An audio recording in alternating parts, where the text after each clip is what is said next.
there, moguls. It's me, Marshall Sylver, your personal millionaire maker.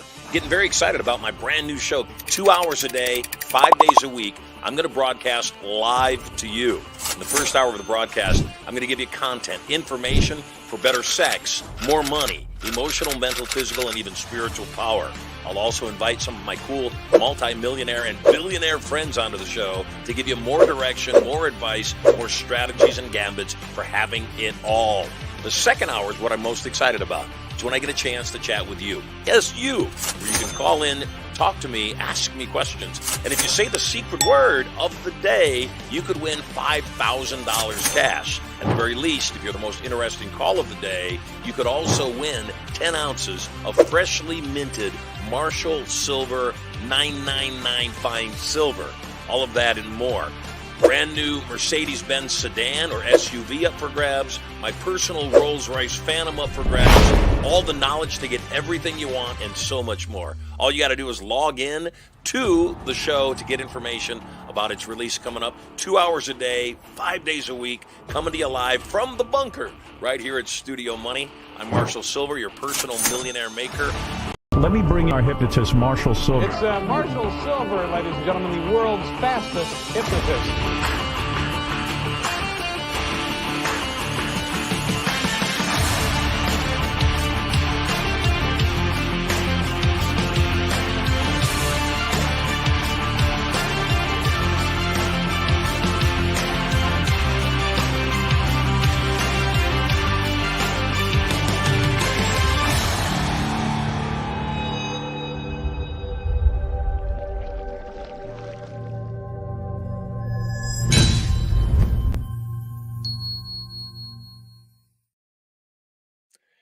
Good morning and welcome home. It's Marshall Sylver. You are live on Marshall Sylver Live.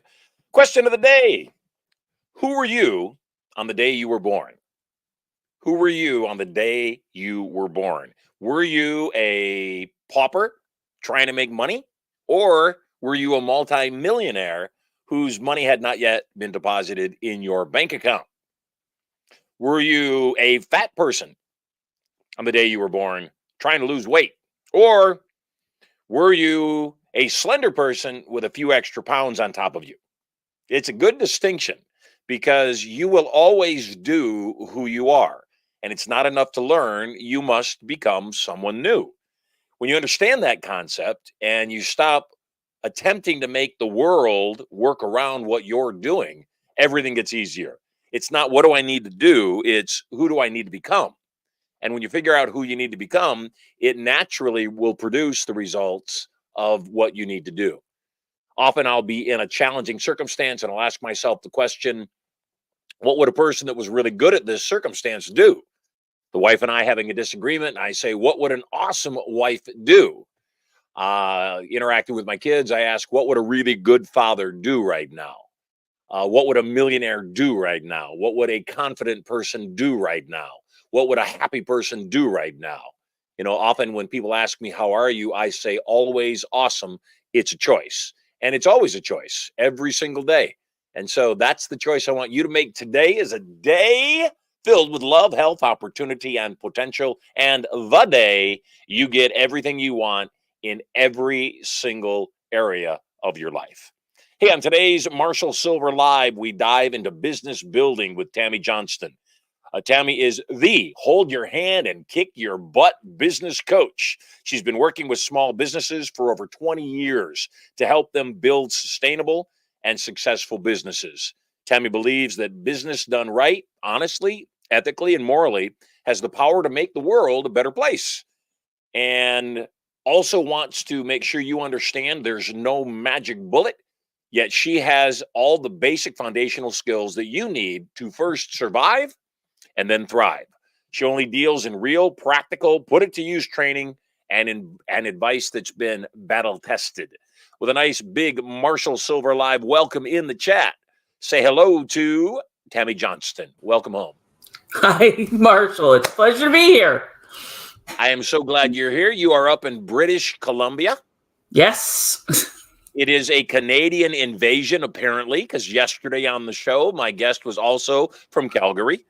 And so I think it's a good thing. I grew up in Michigan, as I mentioned to you right before we went on the air, and so often I will be mistaken as a Canadian by my little bit of that Midwestern or that twang that's in my voice. So let's dive in. You are a business consultant, business coach. Tell us about your business. Tell us the type of clients you work with, and tell us what makes you unique. So, been doing business coaching and consulting for over 20 years, and where I specialize are what I call the baby businesses. I like getting them idea stage up to 2 years because that's where I can have the most positive impact. My absolute favorite people to get are the ones that I call the praying for the pink slip crowd, because we can help you get everything set up to make the transition as easy as possible, because unfortunately most new businesses do not survive the first 2 years. And rarely is it because there's a problem with the product or the service or that the owner isn't working hard enough. They're failing most of the time simply because they do not have the business skills needed to offer their product and service. And so what types of industry do you usually work in? I've worked with like everyone, because the basic tenets of business are the same no matter what. So I've worked with medical professions, I've worked with tradespeople, I've worked with retail operations, I've worked with coaches and authors and artists and comedians and breweries and pretty much everything in between. What are some of the profound pieces of business direction that you give? Well, to be very honest, the biggest part is counseling. So, because a lot of people, they go into it and they're technicians. They're technically very good at providing their product or service. But like I said, they're lacking the business skills. And then they get having these wonderful meetings with what a great client of mine called the itty bitty shitty committee in their head. And all the things that get in their way and telling them they can't do this and they're a fraud and how to structure their day. So the number one thing I have to work with is dealing with all the voices and stuff in their head, and then helping them put together their systems and an actual marketing plan, and hooking them up with competent, qualified people to give them their advice. Because unfortunately, most new business owners are getting their business advice from their broke ass friends and family that have never stepped into the business world. So they're not getting good advice. My background actually is in finance, and I get called in a lot to help people understand their finances and simple things like, I know it sounds so basic, but I have to do this all the time. You have to do your invoicing. Like, there's so many times where I've been called in because a business owner is like, okay, I'm panicking because I've got payroll on Friday and it's Tuesday. My first question is, tell me about how do you do your invoicing? And they go all blushy and going, I've been so busy working, I haven't sent an invoice in 3 months. And I'm going, well, that's why you have no money in your account. Like, it's the basics. And then you can always build on that. But do you have the basics? Awesome. What would be some immediate strategies? Obviously, knowing where they stand financially, collecting on invoices. I agree. There are a lot of companies that I've coached for that haven't been collecting on accounts receivable. I had one client, you'll love this. I had one client, I went to meet with him, and I said, "What's going on?" He said, "I'm just overwhelmed." He said, "I don't even have time to cash checks anymore." I said, "You don't have time to cash checks? What do you mean?" He opened up the top drawer on his desk, and there were about 100 checks from customers sitting in his drawer. I said, "You do realize you've got to deposit those. If you don't, then they can become worthless." Yeah. And he said, I get it. I understand. That's why you're here. And so, yeah, I would agree that sometimes businesses don't do the most basic of things. What are some basic strategies that people, get it done now, as we were talking about in your introduction? What are some of the things that people could be doing right now that'll make their business way more effective? So there's definitely a few things. So one of the first things is focusing on things that are actually going to matter.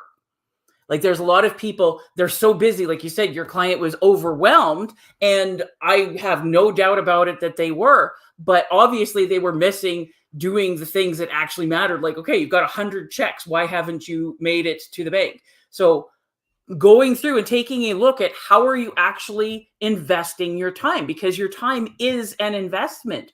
Are you putting it into activities that are going to make the cash register ring, are going to move you forward, or are you basically shuffling the deck chairs on the Titanic? Like there's a lot of people that will get into busy work because they want to feel like they're accomplishing something and they're avoiding the big stuff. Like one of the heaviest things in the world is the phone. They don't want to pick up and make some sales phone calls. They don't want to do the marketing. Or for the ones that, like I've worked with a lot of people that don't have a problem with the marketing, they have a problem actually delivering on the product or the service, because they're going, okay, I have to go back to my office. I don't even want to go back to my office because it is stacked to the rafters with paper and unopened envelopes and checks. And I'm getting phone calls from collection agencies, not because I don't want to pay, but because I've lost the bill because I'm so disorganized and have no idea what's going on. So are they focusing on the things that actually matter would be the first thing. Secondly, do you actually have a proper functioning marketing plan? And it doesn't have to be super detailed, but what are you doing consistently, day in, day out, week after week, month after month? Like, especially when I'm working with like my tradespeople, my electricians, my plumbers, and ones like that, they have busy seasons. And when they're busy, they're on the tools and they're working and they're working and they're working and they're going, okay, this is wonderful, but I don't have time to breathe. I don't have time to market. I don't have time to deposit my checks and stuff like that. And then all that, they finish up that business and they're panicking because they have, oh, I have no jobs booked. Well, what have you been doing for marketing through then? Oh, well, I haven't had time to market. Like, put your marketing system together so that it is running, it is going through things.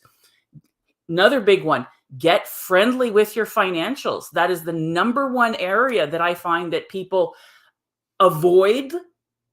And it's the first thing that when business starts taking off, they're going, okay, I need help. I'm going to hire a bookkeeper. And then they abdicate the and the accounting responsibility. And I'm going, you are missing so many beautiful stories that your numbers can tell you so that you can better help your customers. You can find more of them and you can make a lot more money. Like, you need to have consistent time. Like, I have all my clients spend 15 to 30 minutes every single week, regardless of they're doing their own bookkeeping or not, to look over their financials and ask questions and figure out, okay, why am I bringing in this business? Are there certain times where I'm busy? Why am I busy? Okay, we have slow times. Is it during the day, during the week, or during the season? What can you be doing to be bringing in more business during those times? Like, learning to ask questions and systematizing. Like, there's so many people that, yes, they're very good at doing what they're doing, but I call them professional plate spinners because they're running around spinning all the plates, trying to do everything themselves because everything is in their head. They can't get anybody to help them because, well, it would take me way too long to tell them how to do it. They're not going to do it as well anyways. And so they go until they literally, physically, mentally, and emotionally collapse. What's a good marketing plan? What's a good marketing plan? One that works for you and one that's actually that you're going to do it. I know some people that are amazing on the phone. And if that works for you, do the phone. I know people that are really good at doing the social media. So if you're going to do the social media and be consistent with it, do the social media. I know people who have built their business off of doing trade shows or networking or podcasting or getting public speaking opportunities. What is a good marketing plan is one that's going to work for you and that you are actually going to work. And don't try to do too many things because you only have so much time, energy, and money. And there's people that, okay, I need to get things going, so I'm going to try 50 different things. And then they wonder why they're not getting any traction because there's so much marketing in our world that we have to tune out like 99.99% of it or our brains will explode. So if you're doing like 50 things once, nobody even saw you. You're better off to do one or two things. And I say drip until people get wet or tell you to go away. And then you actually get to build up traction. Because another thing that I found, there's a lot of people that will not do business with you, won't touch you until you've been in business for at least 3 years, because they want to make sure, are you serious about this? Are you going to stick around? Or if I take the risk of trying you, and heaven forbid, I really like you, are you closing up shop next month and taking off? I want to know, are you serious about this? Or is this just your flavor of the month? I was talking to one of my brands this morning about that very topic, that, part of the challenge that a consumer has with any business is, first and foremost, I want to know, does your product actually do what you tell me it does? So can you fulfill me with the promise that you made to me? But the other question is, what have you done with the product, or what have your other customers done with the product, so that I can be sure not only does the product actually work, the likeliness of my success is also high. Because I think that companies don't put in the equation enough that one of the deciding factors is not, does your product work? Can it work for other people? The biggest deciding making factor on the consumer's point of view is, will I do it? Yeah. Will I actually follow through? Yes. And I hear that all the time. Yeah, I love your product. Yeah, I love your training. I love what you do. The challenge is, I know me, I've bought seminars or training or programs in the past and not used it. And so that's the biggest hurdle that a lot of times people need to get over without realizing it. That's the reason that people have repeated bad experiences with professional marketing agencies or marketing companies, is consistently the marketing companies, their whole job is to get a new client, burn the client out in 2 or 3 months, and then, because they didn't produce a result, move on to the next client. And I see it again and again and again. It reminds me of a conversation I had years ago with somebody who was the general manager to magician David Copperfield. And I would call him up and I would ask him, who's David's attorney, or who's David's producer, or who's David's agent? And he would give me the info because we were friends. And one day he said something to me that was profound. And he said, Marshall, I'll give you whatever information or contact you want, but you need to know one thing. David Copperfield made David Copperfield. And when he said that to me, I went, wow. People looking for that magic button or that magic wand. And, you even said it, that there's no magic bullet. And while I don't agree that there's no magic, I do believe there's magic, and we make magic. But I believe I'm that with you're you right. 100% on that. But so many Yeah, people, they're looking for somebody to wave the magic wand for them, and everything is instantly perfect, especially in their business. Like, I love how you say David Copperfield made David Copperfield. I'm not teaching anything that isn't completely available everywhere else. But it's the simple fact that, are people going to do it? This is why my clients called me the hold your hand and kick your ass business coach, because I love and support you, but I'm also going to hold your feet to the fire, and I'm not going to let you get away with like lying to yourself and the excuses and things like that. But as much as I love you and support you, you're still going to have to do the work. Like, if you're going, okay, my business isn't doing anything, and I've given you all these things for marketing, and you've never done any of them, that's on you. There's a reason you're not getting the results. You do the work, the magic comes. I had open heart surgery a couple years ago, put on 60 pounds in 2 months. And they tried to figure out what was going on with me. Ultimately, it got to a point where I didn't want to step on the scale. I just didn't want to know. Do you think that now I've quit drinking alcohol, coming up actually on a year and a couple of weeks here? I just recently massively reduced, almost eliminated sugar from my diet. And I'm making a lot of these changes, and they're making me different. And that's where the magic comes from. Yes. Do you think that a lot of people are afraid to step on the metaphoric scale of looking at the finances of their business? Because if they don't look at it, then they can have the fantasy they're doing okay. Yep. Or they think it's scary, and it's depressing, or it's way too complicated. And I'm going, no, if you can count, add, subtract, multiply, and divide, you have all the skills that you need. Like, yes, you need to have other people helping you. Like, I always want my clients to do their own bookkeeping for 6 months to a year, so that they can learn it, and then they get familiar with the numbers, and then they get to see things and understand patterns and be able to ask better questions. But after that, yes, I want you working with a bookkeeper, and you should definitely be working with a good accountant. And a good accountant is not just somebody who does the financial stuff and files your taxes and stuff, but a good accountant will sit down with you and help you understand, like, what do these numbers mean? And okay, what are other things that are going on in similar businesses, so you can see where you're off and you're on, and should you be purchasing certain things, or should, like, they can help you with so many things.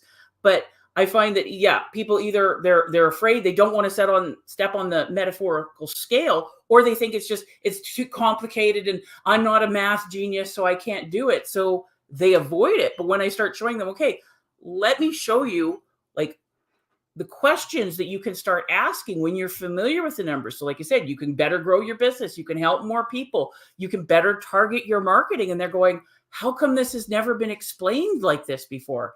Because as much as I love accountants and bookkeepers, they're usually number geeks. And if you start asking them the right questions, they'll tell you, but they're not going to volunteer it, and they're not going to think about that to bring it up to you. So it's like a dirty little secret. Money is a more taboo subject than sex. Yeah, and I don't even think that I don't think it's something they could tell you. You know, you got to bean count your bean counters, is what I say. Yep. I remember the year that I wrote my first 7-figure check to the IRS. My bookkeeper presents my taxes to me. He says, here's what you owe. And I said, oh my God, how do I never write a check like that to the IRS ever again?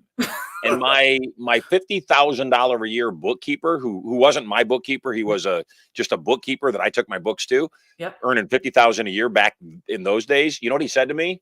What? Stop earning so much money. I said, okay, clearly a bookkeeper is not a person to seek business advice from. Yet the Depends thing on is, the bookkeeper. There are some very good ones out there, but there most are, average. and the challenge though is a bookkeeper is not an entrepreneur. No, typically not. No, but and as you said, there are some bookkeepers that are entrepreneurs, but they don't do books anymore. Their team they does have books. other people doing the books. So let's talk about that. Let's talk about scalable and saleable as a business goes, and let's talk about delegation. What should you delegate? Depends on what you need the help with. So this is one of the things. So I always have my people, I want them to create their organizational chart, and not just titles or anything, especially when you're starting off and you're the solopreneur. Your name's in everything spot. But think about, what are the job descriptions? What are the different things that need to be done? Because when a business starts taking off and go, wait, we're getting busy, the number one thing that most people do is, okay, I need help.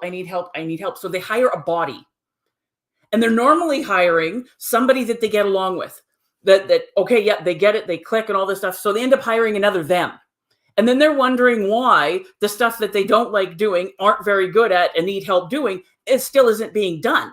Because they've hired another person that's just like them, and I love doing the sales, or I love doing this, so I will help with that. But the bookkeeping or whatever in the world it is, isn't getting done. So it's like, if you're having a proper look at your business and what does your business do and how does everything flow, and you're going, okay, I need help, and this is not my strong point. It needs to be done, but I'm much better doing this. Okay, I need to bring in somebody to help with sales, or I need somebody to come in and help with the back end. Or it's like, there is no hard and fast answer. It's like, are you familiar with your business, and where do you actually need help? And then finding the right personality and skill set to help with that. Like, I've had so many people, they going, okay, yeah, I definitely need help with like the bookkeeping and the administration and things like that. And they're hiring a very gregarious, extroverted person that loves talking to people. And like you said, they're great at sales, but they're not doing the bookkeeping. And when they are, they're typically not doing a very good job, not because they don't care, but that's just not their skill set. Or they'll get somebody who's really quiet and studious and detail-oriented. They say, okay, I need you to go out and make outside sales. And then they're wondering why it doesn't work. So what do you get for help? What do you need? What is the best fit that's going to help you go farther and faster? What do you think are the key foundational personality traits of great entrepreneurs? Realistic in the fact, like I said, they know that there is magic, but they have to create the magic. They have to be willing to learn.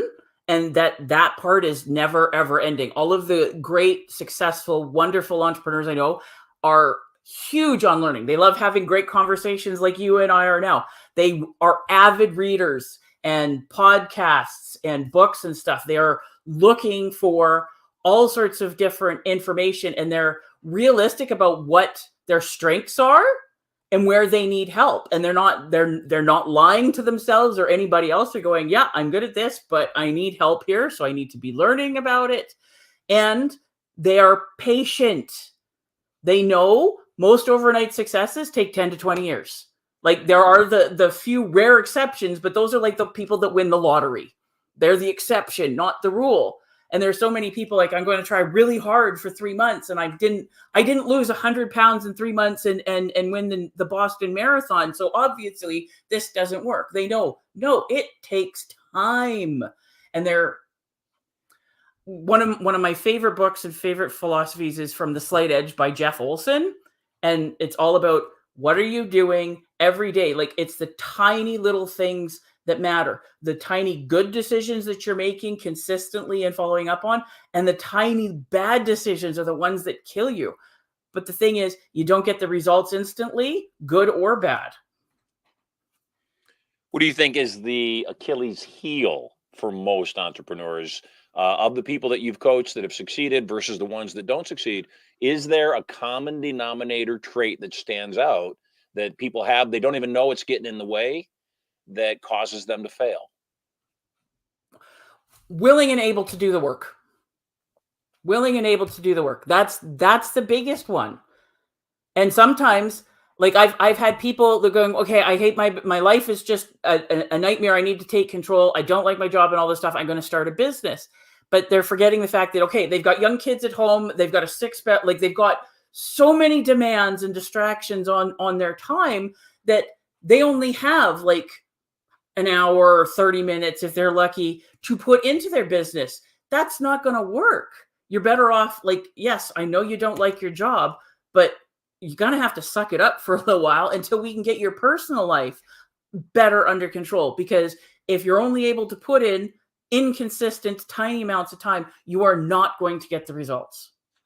And do you think that, and this is a bit of a rhetorical question, do you think most people don't realize how much work is necessary for any kind of an outcome, and that they don't realize that people that are producing positive outcomes actually are doing that level of work, and just because they know that's what's required, making it at least look easy?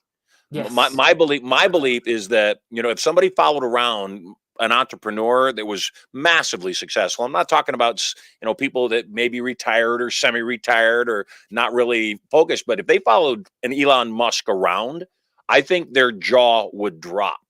I have a friend of mine, he's a billionaire in the timeshare industry, launched Westgate Properties. Mm-hmm. And I spent a couple of days with David Siegel, and I was blown away that from the time he wakes up until he goes to sleep in his study, it's all things business.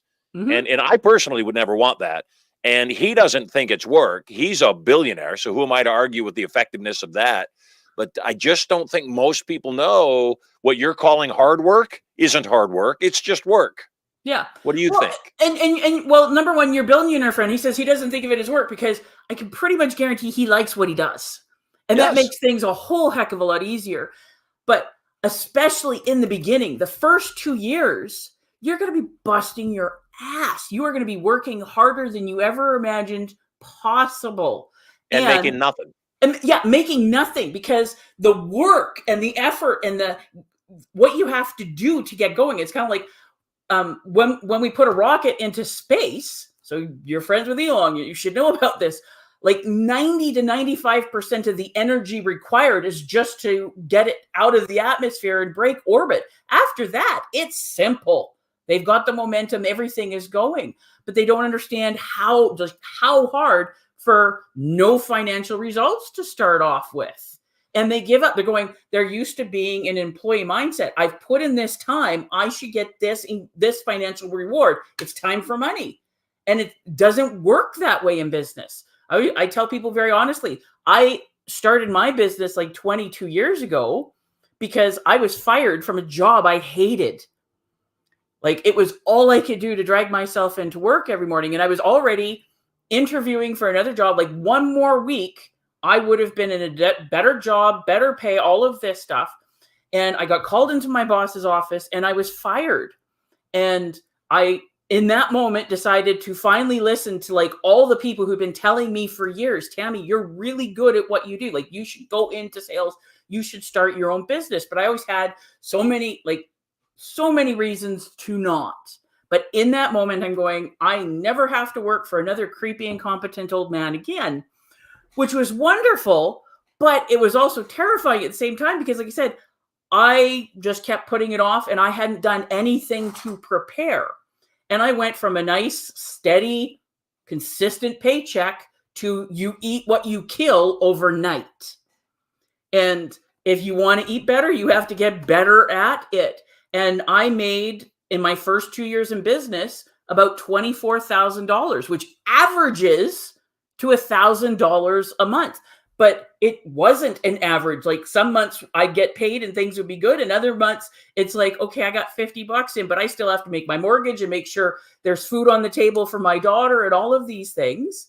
But after that 2-year mark, it's been way easier. I've always made good money and things like that. But my employee friends that went through the 2 years that were really awful, as soon as things started going, they were going, oh, you're so lucky. And I'm going, luck my butt. Like, did you forget about all the stress and the grief and all of the like work and work and work and more work that I had to do to build that? Unfortunately, now you don't have to deal with creepy, incompetent old men in business. Now they're just running our two countries. That's the truth. What do you love about what you do? What do I love about what I do? There's so many things that I love about what I do. I love that I get to choose who I work with. And that is wonderful. Like, people say, what industry and stuff. I work with what I call the 5%ers, the ones that are wanting to be the positive shit disturbers, are willing to do the work, are on a mission. Those are the ones that I love doing. I love the fact that I have the control over my time and what I'm doing and where I'm doing it and with who. And I love the positive changes that I see in my clients as I'm working with them and watching them blossom and their businesses take off and seeing all the amazing, wonderful, positive things that they're doing for themselves, and then how that works out to be financially rewarding for them. And it's just, I love it. What don't you like? What don't I like? Oh, well, with everything, there's always stuff that you don't like doing. Like, there's bits of bureaucratic garbage that I'm never a fan of. And like just little administrative things and things that go wrong sometimes. But I'm just going, you know what? I was an employee for many, many years, and I'm going, I will take one of my bad days as a business owner over even one of my best days as an employee any day of the week. I would agree. You know, I don't think people, again, it's what will you stress on? Yeah. Some people go to work at a job they hate every single day, and they stress because they hate their job, and they're giving fully more than half their life because they sleep half their life, and, you know, more than half their life at work. And I say, you can either stress out over that, or you can stress out where your next, dollar's coming from if you own your own business. It really is just understanding, though, you're going to stress. Yep. That's not an option. In fact, the moment you stop stressing, you're dead. Mm-hmm. You're going to stress. So, it's like when you and I greeted each other and you said, how you doing? And I said, absolutely, always awesome. And you said, well, that's great. And again, it's just got to come down to that choice, doesn't it?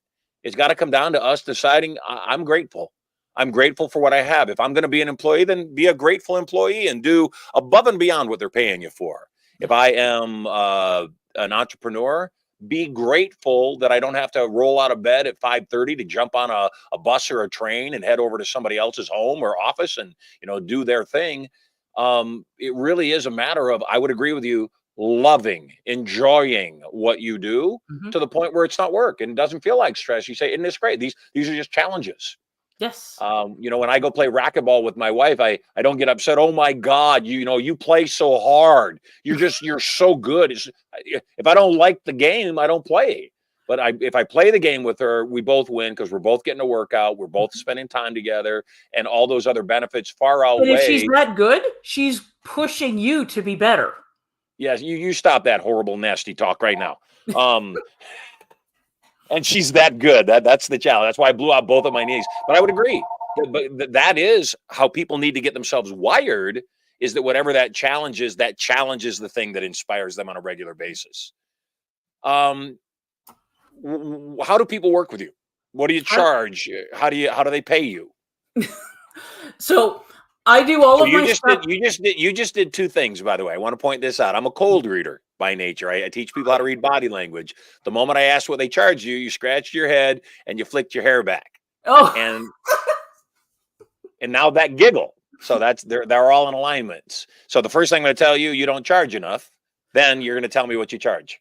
And then you yes, just nodded in I know. agreement. I know. I do not. I know. I don't charge enough. I've had lots of people do this, and I charge very affordably because I want to be helping people that are just starting out, and I don't want people stressing about, okay, can I afford to work with her, or is this going to make it so that I'm going to have a hard time making the mortgage payment or whatever? So I have been told many times that yes, I should be charging an awful lot more, and in some ways it would make my life an awful lot easier, but I am on a mission to help people that are just starting out. And I do all of my stuff live. And the reason why I do my stuff live is because most people, and I'm one of them, and I'm a very disciplined person. There's so many great courses that are online that you can get 24/7, 365, anytime you want. Very few people ever finish them because I can always put it off. I can always put it off. I can always put it off. Where my stuff, it is a time in the calendar. We are getting together for small business class for this weekend. And then it's at least a year commitment that we're getting together every week after that, so that we're continuing to build on what people have learned. And most importantly, helping them implement the habits and changes that they need to be doing. And so for small business class and a year of group coaching, I charge $1,500 Canadian. And then if they want 20 minutes additional coaching done on a weekly basis, I charge $3,000 Canadian. So $1,500, is that once a week for 20 minutes? $1,500, that gives you the 20-hour small business class, which is a weekend intensive. And then that gives you 44 group coaching calls that are 20 to 30 minutes. And that's what's with $1,500. That's a steal. Yes, I know it is. What a deal. That is really remarkable. How many clients are going to be in that group coaching session? The most that I take is 95. Awesome. So that people can still have interaction and they can ask questions, because I've been in some good courses, but if you've got 3,000 people in the course, there's no way you're ever going to be able to ask a question. I would agree.